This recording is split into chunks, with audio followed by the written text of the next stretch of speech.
Soyez tous bénis dans le nom de Jésus. Amen. Que la paix soit sur vous. Le message que nous allons parler aujourd'hui est un message que Dieu m'a donné déjà il y a plusieurs mois. J'ai reçu ce message dans une vision. J'étais assis avec mon frère Jacob et Dieu m'a donné une vision de 2 fleuves. Voyez-vous? 2 fleuves qui sont venus vers moi. Donc il y avait des individus du côté du fleuve et de l'autre côté de l'autre fleuve, d'autres individus. Un fleuve de couleur bleue et un fleuve de couleur rouge. Mais on va parler de ça ensemble. Si vous pouvez prendre votre Bible dans Exode chapitre 7, s'il vous plaît, frères et sœurs. Chapitre 7, on va lire du verset 14 au verset 18.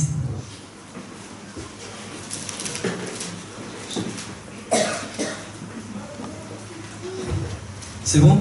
Ouais. Je lis au nom du Seigneur Jésus-Christ. L'Éternel dit à Moïse: le Pharaon a le cœur insensible. Il refuse de laisser partir le peuple. Va trouver le Pharaon dès le matin. Il sortira pour aller près de l'eau et tu te présenteras devant lui au bord du fleuve. Tu prendras à la main le bâton qui a été changé en serpent et tu diras au Pharaon: l'Éternel, le Dieu des Hébreux, m'a envoyé vers toi pour te dire: laisse partir mon peuple afin qu'il me serve dans le désert. Et jusqu'à présent, tu n'as pas écouté. Voici ce que dit l'Éternel. Cette fois, tu reconnaîtras que je suis l'Éternel.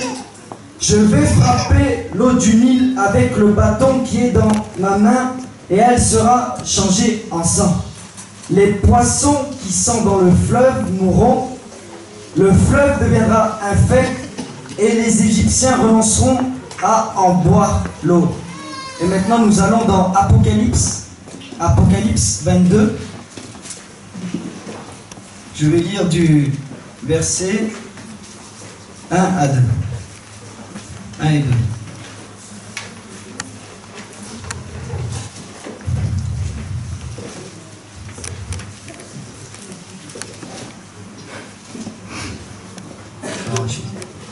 Puis il me montra le fleuve d'eau de la vie, limpide comme du cristal, qui sortait du trône de Dieu et de l'agneau. Au milieu de la place de la ville, entre les 2 bras du fleuve, se trouvait l'arbre de vie qui produit 12 récoltes. Il donne son fruit chaque mois et ses feuilles servent à la guérison des nations. Parole du Seigneur. Amen. Seigneur, je te remercie pour la lecture de ta parole. Je te remercie, Père Céleste, parce que tu es avec nous. Tu nous accompagnes, Seigneur, et aujourd'hui, ta puissance est parmi nous.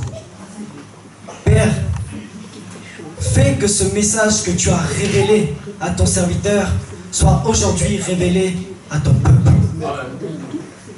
Ouvre les yeux de ton peuple, parce que nul ne peut comprendre ta parole si ce n'est le Saint-Esprit qui fait tomber les écailles. Seigneur Jésus, je remets toute cette prédication entre tes mains. Je remets ce culte entre tes mains et je déclare toute distraction, nulle et sans effet, au nom puissant de Jésus. Accompagne-nous dans ton amour. Amen. Amen. Ces fleuves-là, c'est des fleuves que Dieu nous montre dans la Bible. Mais maintenant, je vais prendre le temps d'abord d'expliquer ce que c'est un fleuve. Vous voyez, un fleuve, c'est là où il y a l'eau. C'est formé par plusieurs rivières. L'eau coule et s'étend dans le fleuve. Le fleuve, c'est là où l'eau continue d'avancer dans un courant naturel. Ça continue. Et une fois que ça s'avance et que ça atteint la limite, le fleuve se jette dans la mer. Ça, c'est un fleuve. Maintenant, nous allons parler de deux fleuves. C'est pour ça que ce message s'intitule « Entre deux fleuves ». Entre deux fleuves. Je vais écrire ça sur le tableau.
Amen. Amen.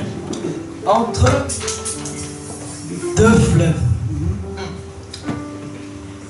La Bible nous parle du fleuve du Nil que nous avons vu dans Exode et du fleuve de l'Apocalypse que nous venons de voir.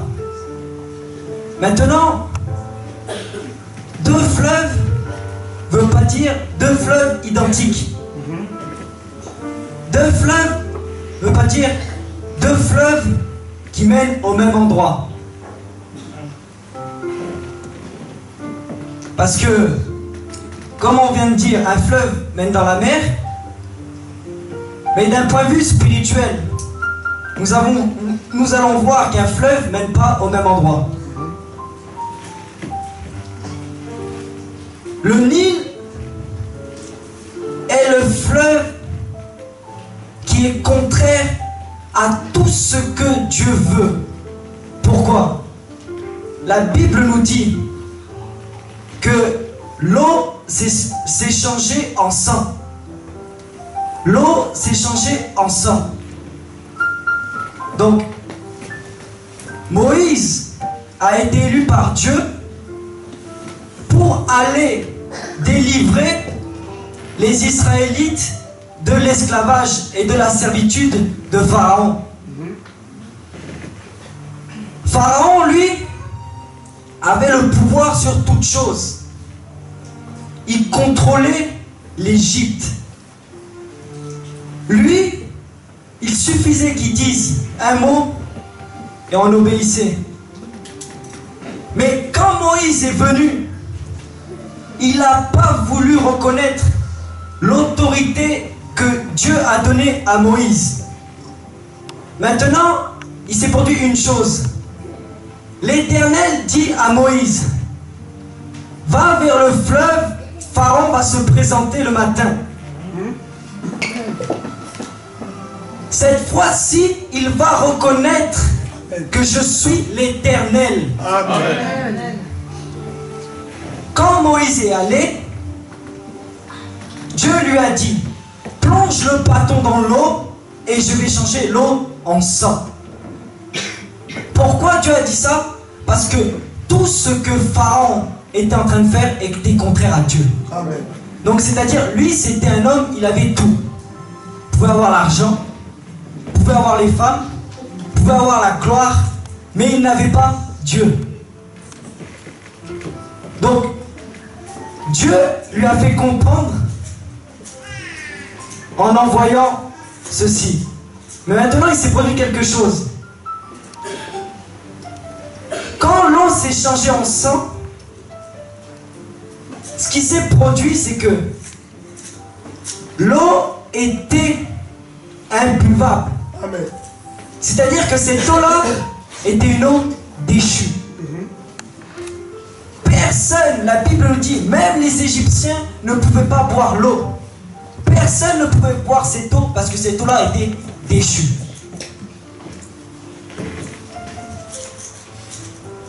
Mais l'eau de ce fleuve, dans notre vie, c'est le diable. Amen.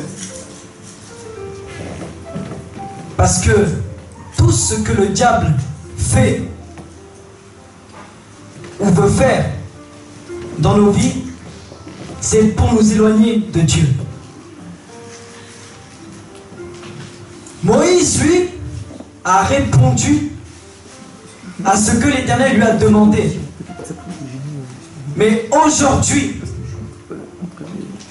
tout ce qui s'est produit ce jour-là en Égypte, c'est ce qui est en train de se produire maintenant dans le monde. Pourquoi? Parce que ce qui s'est manifesté en Égypte sur ce fleuve ce jour-là, c'est la colère de Dieu qui se manifeste aujourd'hui dans le monde. On voit aujourd'hui des tremblements de terre, des tsunamis, des tornades, des séismes.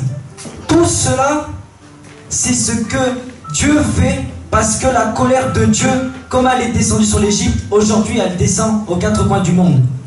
Parce que les hommes ne veulent pas se repentir. Parce que Pharaon avait tout, mais on pouvait tout lui dire. Il allait écouter, mais seule une chose il n'écoutait pas, c'était la vérité. Son cœur n'était pas repenti devant Dieu. Ça, c'est le fleuve de la mort. Maintenant, la Bible nous parle du fleuve de la vie, limpide comme du cristal, qui sort du trône de l'agneau. Ça, c'est le fleuve de la vie. Parce que ce qui sort du trône de l'agneau, c'est l'eau qui entre nous pour nous rendre vivants. Parce que tout homme, toute femme a besoin d'eau pour boire. Si nous ne buvons pas, le corps là, nous n'arriverons pas à le maintenir en forme. Ça, c'est le point de vue charnel. Mais d'un point de vue spirituel, l'eau, c'est la parole. Amen. L'eau, c'est la parole. Comme nous avons pu voir la semaine dernière dans Jean, au commencement était la parole. La parole était avec Dieu et la parole était Dieu. Rien n'a été fait sans elle, mais tout ce qui a été fait par elle. L'eau est la parole. Et cette eau-là, elle est descendue dans le monde pour nous rendre vivants et pour que l'homme ne soit plus assoiffé. Amen. Son nom est Jésus-Christ. Cette eau-là, c'est celle qui libère un homme de la servitude, Amen. de l'esclavage. Comme les Israélites étaient esclaves en Égypte, Dieu les a libérés, mais il fallait que l'eau descende. L'eau est descendue par Moïse. Amen. Mais nous sommes dans le temps où l'eau est venue par le Messie, Jésus-Christ. Amen. Celui qui accepte cette eau vit éternellement. Amen. Et le problème qui se pose,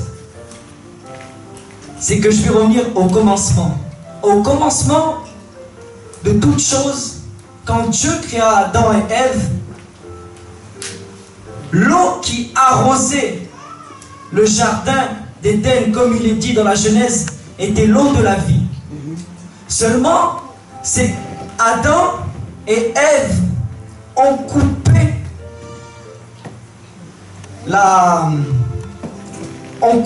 comme s'ils coupaient le robinet. Donc ils ont coupé l'accès à cette eau dans leur vie. Parce qu'ils ont refusé de suivre Dieu en acceptant ce que le diable leur a proposé. Amen.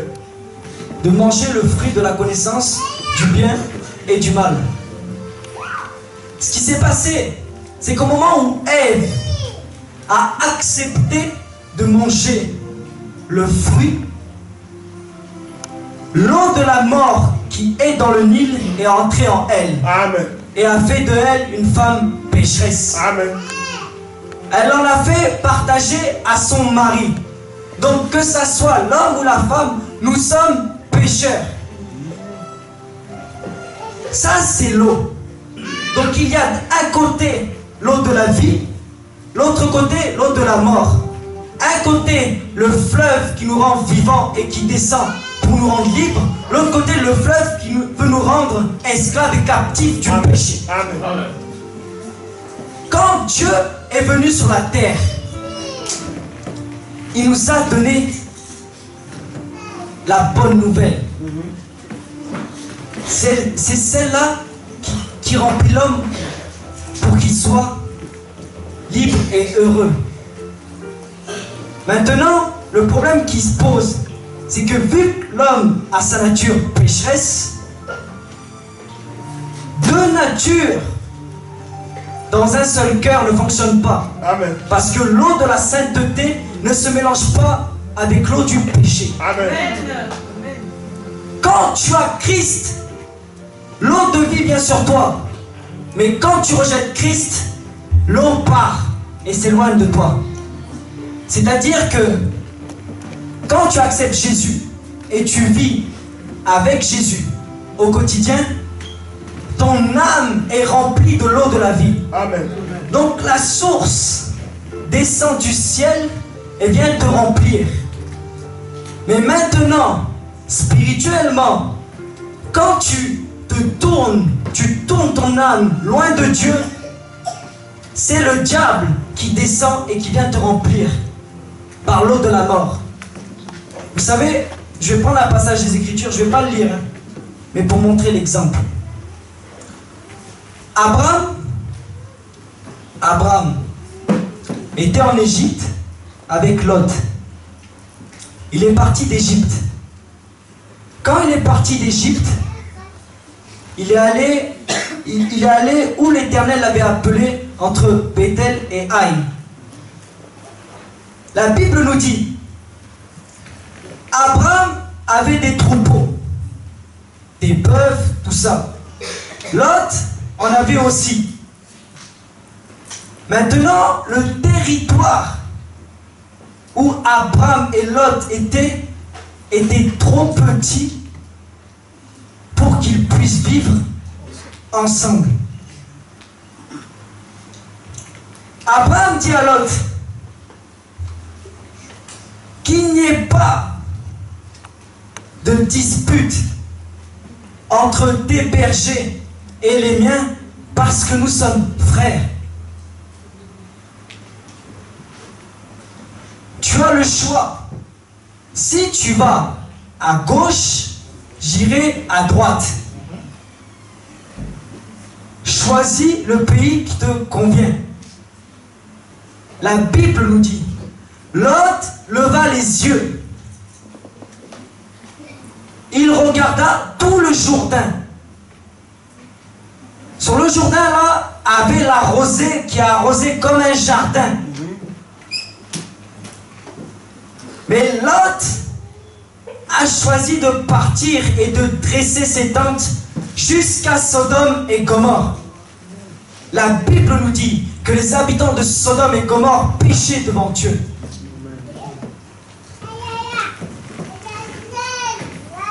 Juste après cela, Abraham a levé les yeux.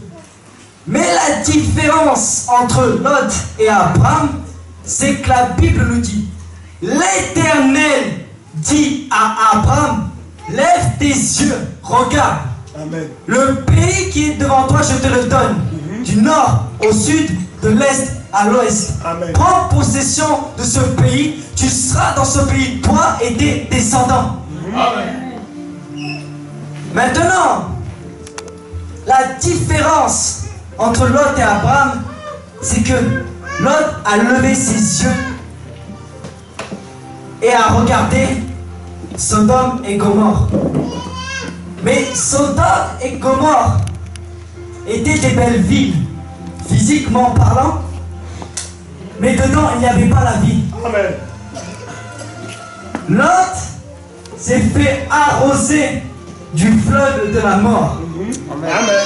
Il n'a pas compris que le plus important, c'est de lever les yeux pour aller vers l'Éternel. Il a préféré prendre le chemin du diable.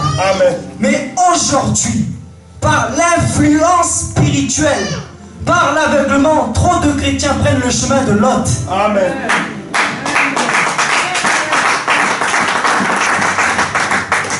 Quand Lot est parti, Abraham a eu la révélation de l'Éternel. Il a continué. Il a continué à avancer. Il a continué à avancer. Lui, il était sur la bonne voie. Mais le problème, c'est qu'aujourd'hui, nous sommes dans une période, dans une situation où l'âme, par le monde, se tourne loin de Dieu. Parce que tout ce qui est dans le monde en ce moment est le Nil, le fleuve de la mort. Amen.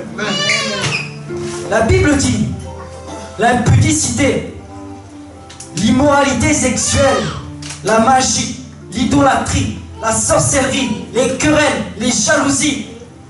Je vous le dis d'avance, que de tels qui commettent de telles choses n'hériteront point du royaume de Dieu. Amen.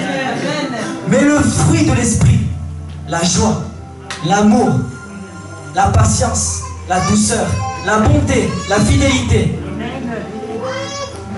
ça c'est le fruit de Dieu. Et c'est le cœur de Dieu. C'est pour cela que quand Dieu a donné l'eau, il rend l'homme libre. Parce que David, vous voyez, David n'avait pas vu Jésus-Christ, mais David par exemple s'était fait arroser de cette eau. Parce que la Bible nous dit que l'Esprit de Dieu était sur David. Amen. Parce qu'il disait, Seigneur, retire pas mon esprit de moi. L'Esprit de Dieu était sur David parce que les Écritures nous disent, j'ai trouvé David, fils d'Isaïe, homme selon mon cœur. C'est pour cela que l'eau est venue sur David. Mais si nous revenons à Abraham et Lot, nous voyons deux choses.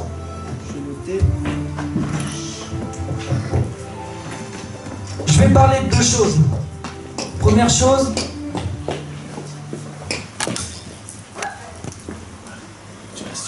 le choix.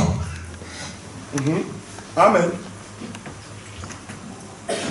Deuxième chose, la position. Amen.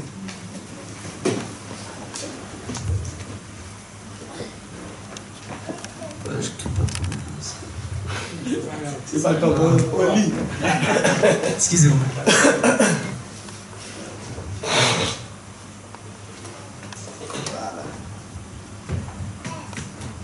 Alléluia. Amen. Le choix, la position. Les deux vont ensemble. Parce que quand on choisit, notre position change.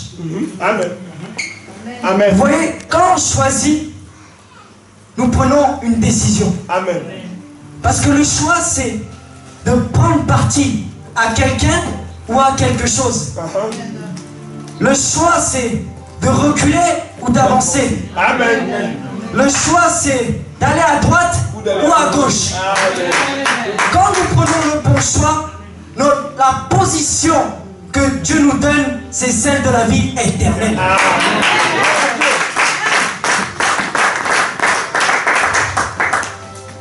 Lot a levé les yeux. Quand il a levé les yeux, il s'est passé une chose. L'influence qui est descendue sur lui l'a aveuglé. Amen.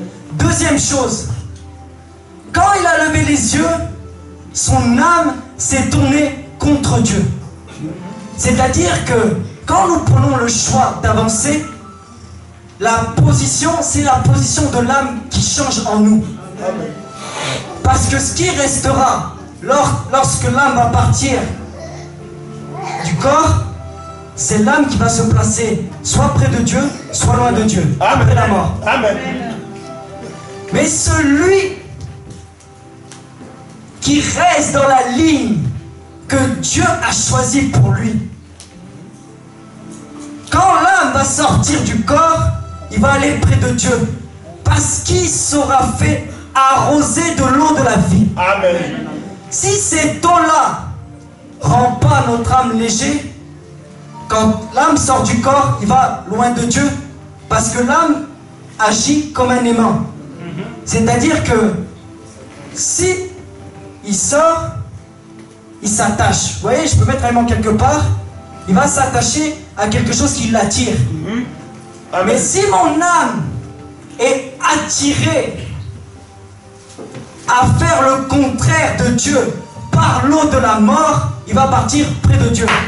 C'est pour ça que des hommes aujourd'hui, vous voyez, des gens qui visitent certains lieux, ce qu'on appelle des lieux inférieurs, les séjours des morts, ces choses-là, disent qu'il y a des gens qui disent Seigneur Jésus, pourquoi Parce qu'il se sentait chrétien, il avait une vie chrétienne, mais il n'était pas arrosé. Amen. Donc, l'eau grandissait pas en lui, vous voyez, l'eau l'immergeait pas. Oh, David a dit que ma coupe déborde. Amen. L'eau doit déborder de nous. Mais vu qu'il y a des chrétiens qui n'ont pas cette eau, le jour où ils partent, l'âme va loin de Dieu. La position, c'est là où nous sommes. La position, c'est la situation. C'est-à-dire que tu peux être dans une mauvaise situation, tu peux avoir une situation qui ne te plaît pas, mais quand tu mets ton problème et tu regardes vers Jésus, ta situation change. Amen. C'est pour cela que on peut voir dans la Bible, Jésus s'est arrêté au puits. Une femme est venue, la femme samaritaine. Elle est venue le voir. Or, nous savons tous que la femme samaritaine est une samaritaine. Donc, elle ne connaissait pas Dieu. Elle ne connaissait pas les Écritures. Elle ne connaissait pas, elle ne savait pas comment et qui allait être le Messie. Mais ce qui s'est produit, c'est que cette femme, la Bible nous dit, elle a commencé à puiser de l'eau. Jésus lui dit, donne-moi à boire. Comment toi, tu peux nous demander à boire? Tu es juif, je suis une samaritaine. Nous ne parlons pas ensemble. Jésus a répondu, si tu savais quel est le don de Dieu et qui est celui qui te demande à boire, il t'aurait donné de l'eau vive. La Samaritaine a dit, donne-moi de cette eau afin que je ne puisse plus aller chercher l'eau au puits. Jésus a dit, cette eau-là et pas l'eau de ce puits. Cette eau-là, c'est une eau. Quand l'homme ou la femme la reçoit, ça devient en lui une source. Amen. Qui jaillit jusqu'à la vie éternelle. C'est-à-dire que quand l'on prend un chrétien, ça le touche, ça le remplit, ça le change. Cette eau-là grandit en lui. ces temps-là le tournent vers Dieu. Et ils voient la révélation de Dieu. Parce que toute la parole a été basée sur la révélation. C'est-à-dire que c'est par la révélation que nous apprenons à connaître Dieu. C'est par la révélation qu'Abraham a été appelé. C'est par la révélation que j'ai ouvert les yeux. Parce qu'un jour, moi ou toi, nous avons su que Jésus-Christ est mort pour nous sur la croix. C'est par cette révélation-là que Dieu nous donne la vie. Maintenant, l'eau de vie, nous devons l'accepter et vivre avec elle. Parce qu'aujourd'hui, le problème qui se pose, c'est que l'eau, qui est le fleuve de la mort, c'est le diable qui nous utilise, ou qui utilise plutôt ceux qui le servent pour nous empêcher de voir la gloire de Dieu. Vous allez voir aujourd'hui, bon, je vais prendre un exemple simple. Tous nous connaissons Facebook. Amen. 2 hommes ont créé Facebook. 2 hommes, ils ont fait une étude, tout ça, ils ont créé ce réseau-là, sur le réseau social Facebook. Maintenant, moi je pose une question à l'église et à ceux qui nous regardent dans la caméra. Quel est le fleuve qui a arrosé ces 2 hommes? Qui a arrosé ces 2 hommes pour créer Facebook? Parce que quand nous allons sur Facebook, on peut utiliser Facebook pour faire des choses bien. Parce que Dieu ne permet pas certaines choses pour qu'il y ait du mal. Parce que Dieu est amour. Il ne laisserait pas certains hommes créer un réseau mondial comme ça pour que tous périssent. Non, s'il y a Facebook et Internet, c'est que nous puissions faire des choses bien dessus. Mais maintenant, le problème qui se pose, quelle est l'eau qui circule sur Facebook? Parce que le diable est rentré dans Facebook. Il est rentré dans Facebook tout simplement parce que Internet, c'est ce que l'homme reçoit. Donc nous avons l'accès d'Internet. Mais maintenant, quel est cet homme-là? Quels sont ces hommes-là? Quelles sont ces femmes-là qui vont sur Facebook pour mettre certaines choses? Pour mettre des vidéos? Est-ce qu'ils sont arrosés du fleuve de la vie? Ou est-ce qu'ils sont arrosés du fleuve de la mort? Et vous allez voir que quand nous descendons sur Facebook, nous trouvons plein de sortes de bêtises. Parce que ces gens-là qui sont là, ils ne savent pas quel fleuve les arrose. Mais nous maintenant qui sommes chrétiens, le temps arrive où nous devons nous faire arroser de l'eau de la vie. Amen. Parce que quand Dieu reviendra, vous savez quoi? Les gens, que ce soit frères ou sœurs, qui vont être enlevés, c'est l'eau qui va les faire décoller. Parce que c'est l'eau qui rend l'âme léger. Donc l'âme va sortir et va partir. Si tu n'as pas Christ, si tu te dis chrétien, mais il n'y a pas l'eau, donc tu passes du temps à l'église, tu passes du temps avec Dieu, quand tu vois des amis, quand tu vois des frères, quand tu vois des sœurs, mais tout seul, tu ne cherches pas Dieu. Vous savez, quand j'étais en train d'écrire ce message, Dieu m'a dit quelque chose. Il m'a dit, va dire à mon peuple que le temps est venu qu'il me cherche plus. Amen. Que le temps est venu de consacrer notre temps pour Dieu.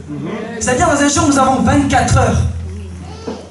24 heures où ces 2 fleuves ne s'arrêtent pas de couler.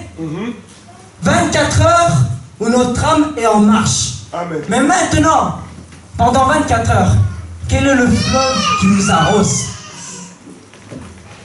La Bible nous dit que tout arbre qui ne porte pas de bons fruits sera coupé et jeté au feu.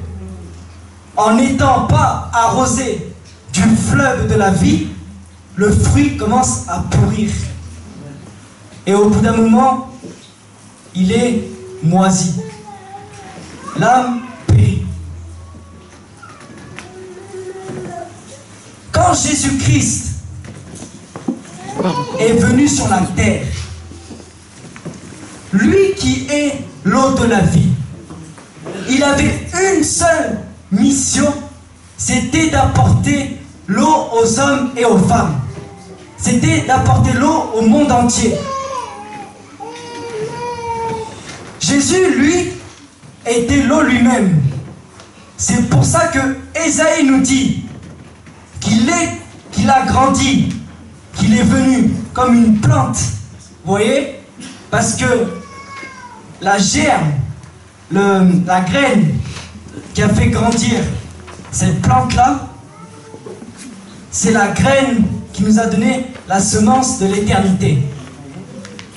Celui qui accepte de se faire arroser par Christ reçoit la vie. Celui qui a la vie vivra éternellement auprès de Dieu. Amen. Quand Christ est venu, l'eau de la vie a touché les apôtres. L'eau de la vie a accompli des miracles et des prodiges. Mais nous ne regardons plus vers Dieu. Nous ne regardons pas vers Dieu parce que la technologie a avancé, toute chose a avancé. Et le temps où nous sommes là, quand nous sortons dehors, dans la rue, quand nous allons partout, le diable a fait des rues une pataugeoire d'eau de mort. C'est-à-dire que c'est du sang qui coule.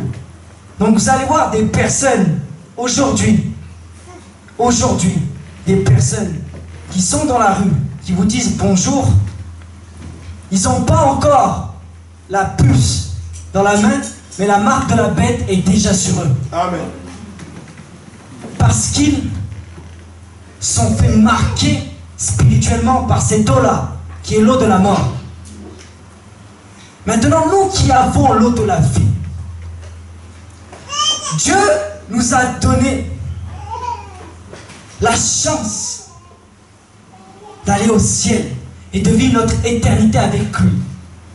Quand il a parlé à la Samaritaine, il lui a dit: cette eau-là que je te donne sera en toi une source qui jaillit jusqu'à la vie éternelle. La Samaritaine est partie. La première chose que la Samaritaine a fait, c'est de prêcher la parole. C'est de parler de lui. Parce qu'elle avait compris que l'eau que Jésus m'a donnée, c'est l'eau qui va changer ma vie. L'eau que Jésus m'a donnée, c'est l'eau qui va permettre d'arroser les âmes perdues. Mais Dieu aujourd'hui nous a donné cette eau-là pour que nous puissions arroser les âmes perdues. Mais nous qui ne sommes même pas samaritains et que nous avons la chance d'étudier la parole, nous n'allons pas parler de Jésus. Nous n'allons pas prêcher la parole. J'aimerais juste dire à quelqu'un aujourd'hui, Dieu attend que tu arroses par le fleuve qui est en toi une âme perdue. Dieu attend que tu arroses une âme qui n'a pas la vie. Parce que vous savez, la manière de Lot de penser n'était pas la même manière qu'Abraham. C'est-à-dire que Abraham pensait selon l'esprit, mais Lot a pensé selon la chair, le confort. Amen. Là, il y a le confort, là, il y a Dieu. Là, il y a la beauté, là, il y a Dieu. Bien-aimé, Dieu est ni dans la beauté, ni dans le confort.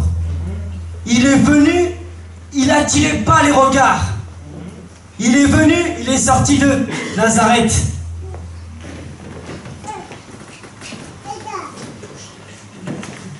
Nous voyons, par exemple, dans la rue, quelqu'un qui est habillé bizarre, ou même quelqu'un qui est peut-être efféminés, homosexuels.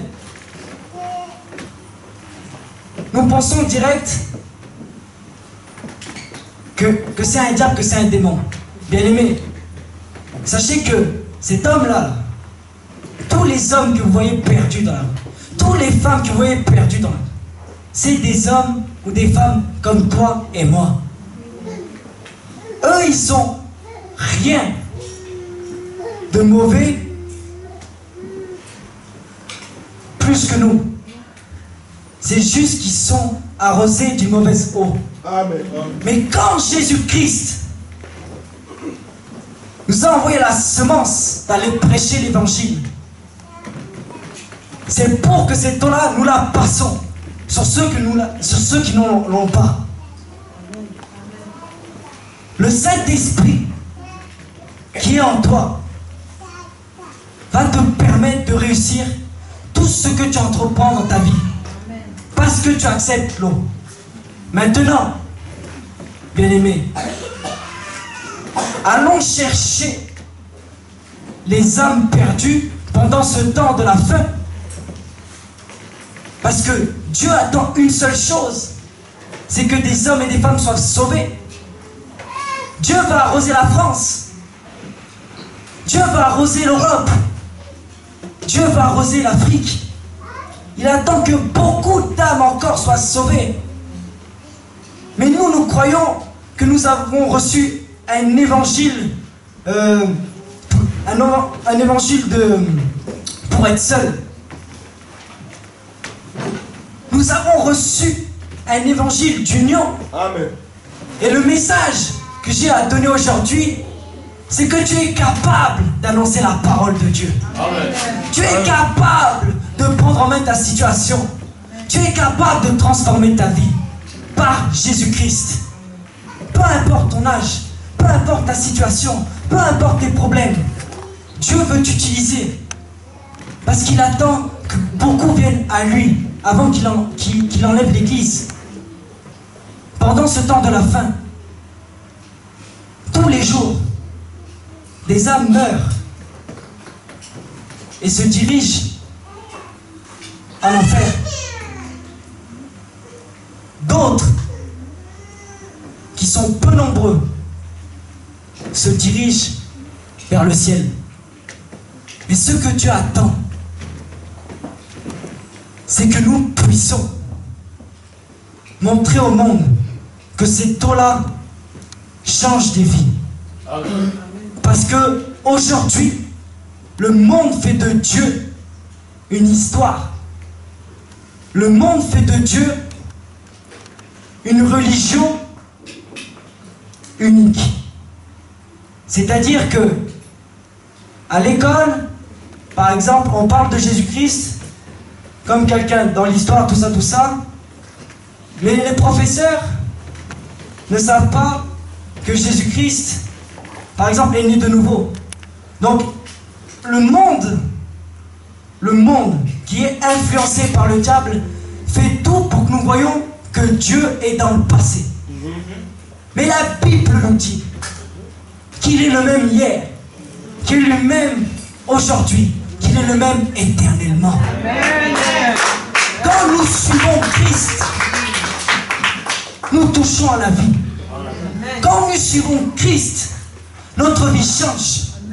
Quand tu as Christ, tu vas voir que ta situation va changer. Même si elle ne change pas maintenant, dans 2 mois, dans 3 mois, dans 1 an, Christ va t'arroser et elle va changer.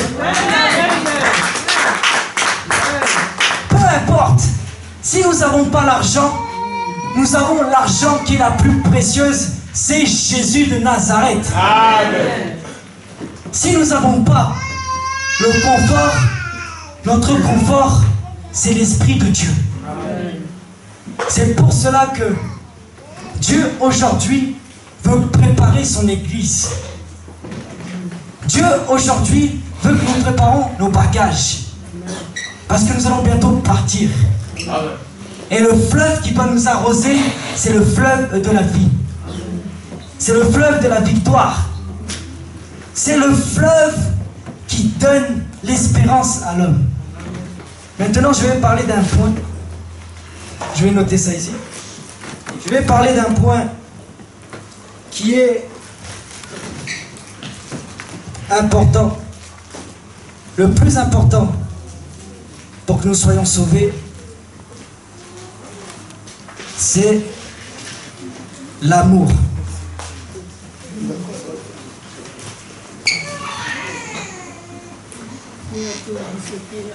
L'amour. L'amour parce que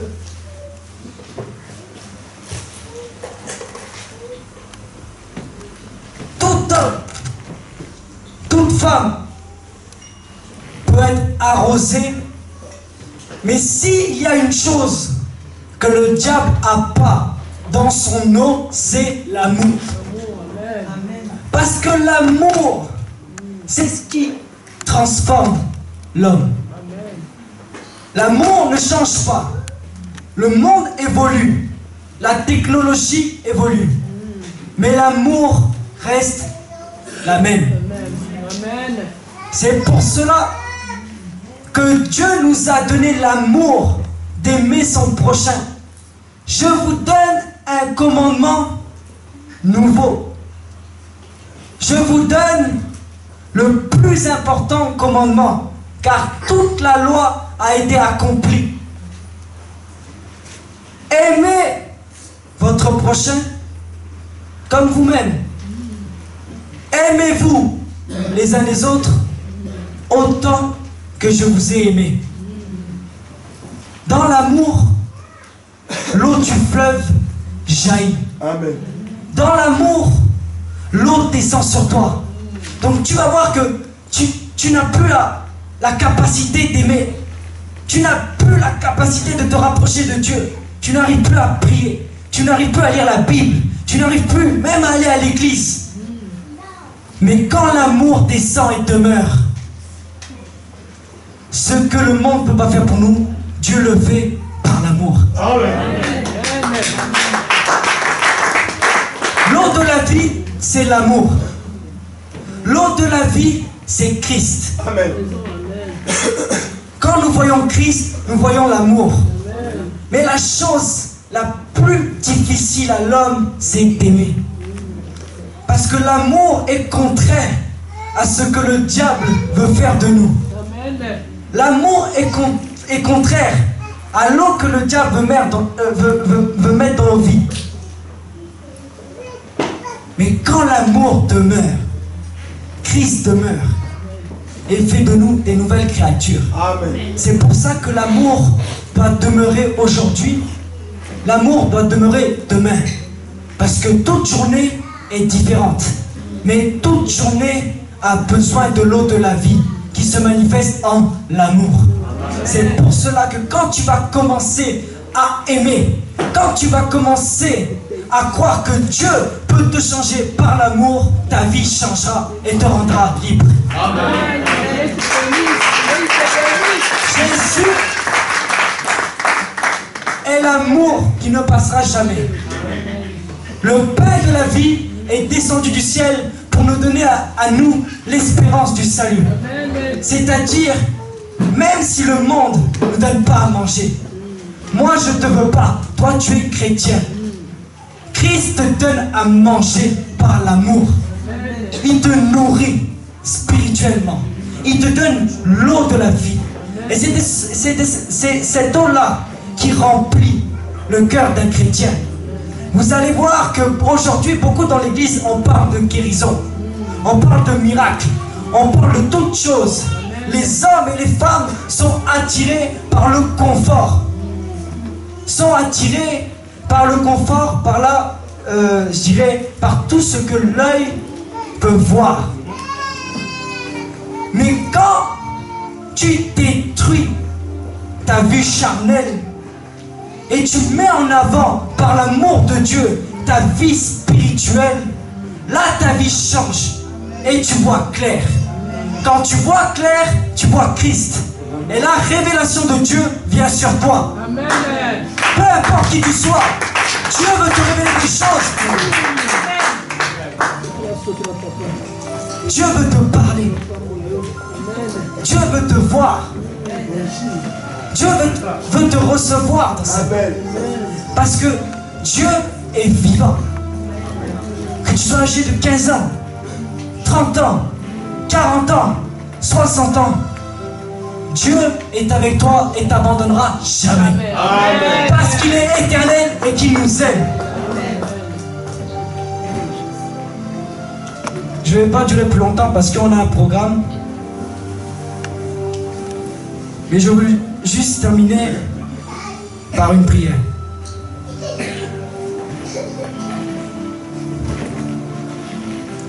Seigneur Jésus, je te remercie, Père, de m'avoir réuni en ce moment même avec mes frères et sœurs. Seigneur, tu es l'amour qui est descendu du ciel. Tu es le pain qui donne la vie à l'homme. Tu es celui, Seigneur, qui rend l'homme heureux et libre de tout péché, de toute captivité. Maintenant, Père, ma prière est celle-ci. Que ton amour puisse donner la révélation, Seigneur, de ta parole en ce temps de la fin à chacun d'entre nous ici présents. Que ton amour puisse sonder des cœurs, toucher des cœurs, transformer des cœurs aujourd'hui, Père éternel, et rapprocher des cœurs près de toi. Que celui qui était malade soit guéri par l'amour. Que celui qui était venu avec la tristesse soit guéri par l'amour que tu nous as donné sur la croix. Je déclare que la victoire de la croix m'accompagne, moi et tous mes frères et sœurs ici présents. Que ton amour puisse nous combler et nous aider à nous aimer les uns les autres et à être unis, afin que quand la voix de l'archange se fera entendre et le son de la trompette sonnera, nous sommes prêts à décoller par la puissance de ton nom et de ton amour, car tu es la vie et tu es l'éternel. Au nom de Jésus-Christ, amen. Que Dieu bénisse la parole.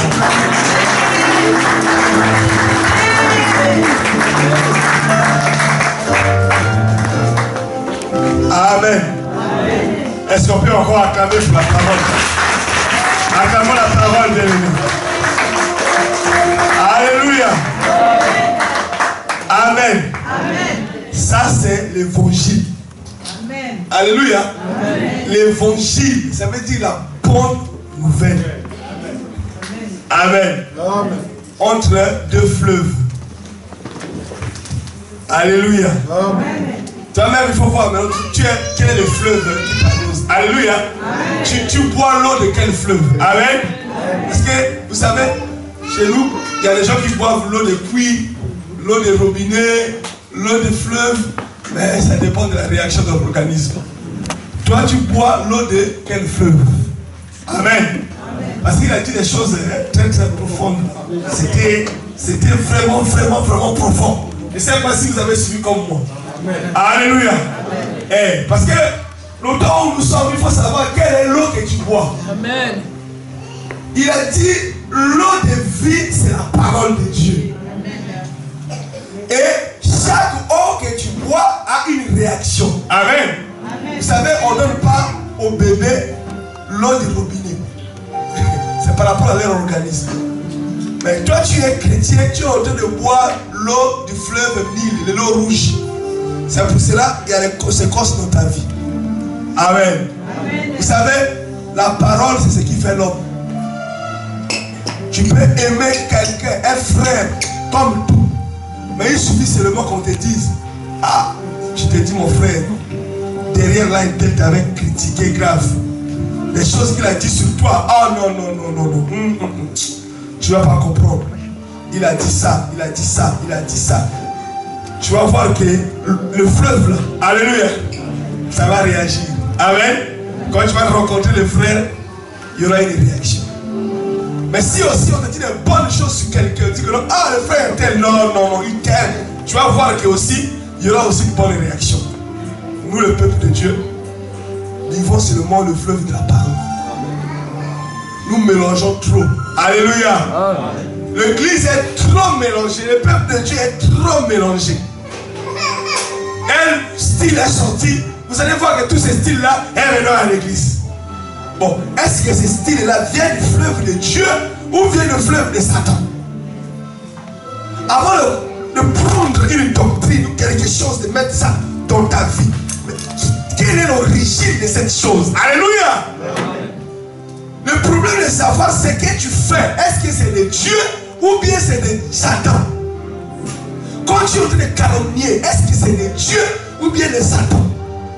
Donc imaginez que Jésus il appelle les gens, viens.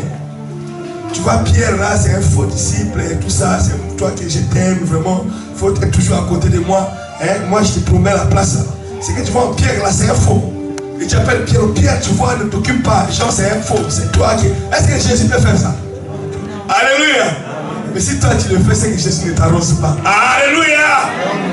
Vous savez, il y a des choses, quand tu te veux mettre devant le miroir comme ça, que parfois, quand tu vas à la maison, avant de te laver, hein, reste devant le miroir, regarde-toi bien.